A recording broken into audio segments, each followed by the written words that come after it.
వరుణ్ తేజ్, రితికా నాయక్ జంటగా నటించిన movie Korean Kanakaraju. Merlapaka Gandhi తెరకెక్కించిన ఈ మూవీపై మొదటి నుంచి అంచనాలు భారీగానే ఉన్నాయి.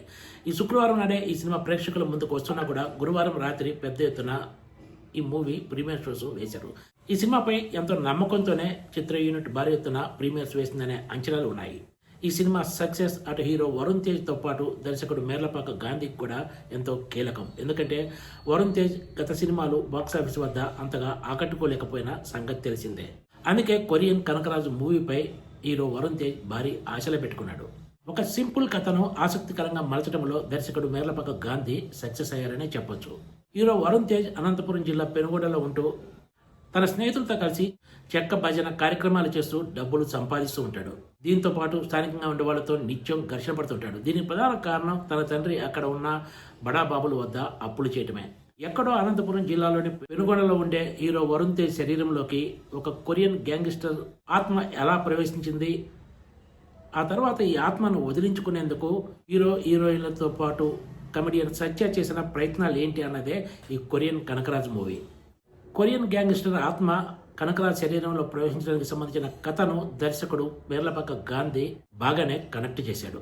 హీరోయిన్ రితికా నాయక్ విషయానికి వస్తే ఆమె పెనుగొండలో ఉన్న కియా ఫ్యాక్టరీలో పనిచేస్తూ కొరియన్ నేర్చుకుంటుంది. కొరియా వెళ్ళి వీలైతే అక్కడ వ్యక్తిని పెళ్లి చేసుకోవాలనేది ఆమె టార్గెట్.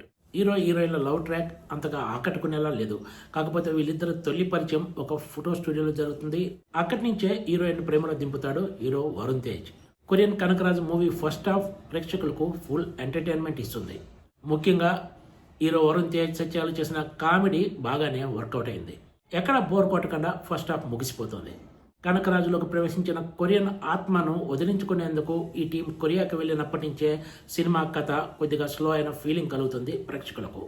అయినా సినిమాకు ప్రధాన బలమైన కామెడీతోనే కథను నడిపించాడు దర్శకుడు. సెకండ్ హాఫ్లో Satya Muralidhar Goud video call comedy బాగానే వర్కౌట్ అయింది. ఈ సన్నివేశాలు ప్రేక్షకులను బాగానే నవ్వించాయి. కాకపోతే దర్శకుడు మేర్లపాక గాంధీ క్లైమాక్స్ లో ఆత్మలతో ఒక భారీ ఫైట్ పెట్టి దర్శకుడు మరో కామెడీ చేశాడనే చెప్పొచ్చు. సినిమాలో ఎక్కువగా కామెడీతో నవ్వుకున్న ప్రేక్షకులు క్లైమాక్స్ లో ఈ ఆత్మల ఫైట్ చూసి కూడా నవ్వుకున్నారనే చెప్పొచ్చు. ఫస్ట్ హాఫ్ అంతా ఫుల్ ఎంటర్టైన్మెంట్ తో సాగ్గా, సెకండ్ హాఫ్ లో మాత్రం దర్శకుడు సినిమా కథతోనే కామెడీ చేశాడు. కొరియన్ కనకరాజు మూవీని తమన్ తన బ్యాక్గ్రౌండ్ మ్యూజిక్ తో ఒక స్థాయిలో నిలబెట్టాడు. హీరో వరుణ్ తేజ్ విషయానికి వస్తే 2 వేరియేషన్స్ ఉన్న పాత్రలో మంచి నటన కనబర్చాడు. సినిమా విజయంలో కమెడియన్ సత్యదే కీలక పాత్ర. హీరోయిన్ రితికా నాయక్ కూడా తన పాత్రతో ఆకట్టుకుంది. మొత్తం మీద చూస్తే కొరియన్ కనకరాజు మూవీ తోటి హీరో వరుణ్ తేజ్ తిరిగి హిట్ ట్రాక్ లోకి వచ్చినట్లే కనిపిస్తుంది. Please subscribe TGTV.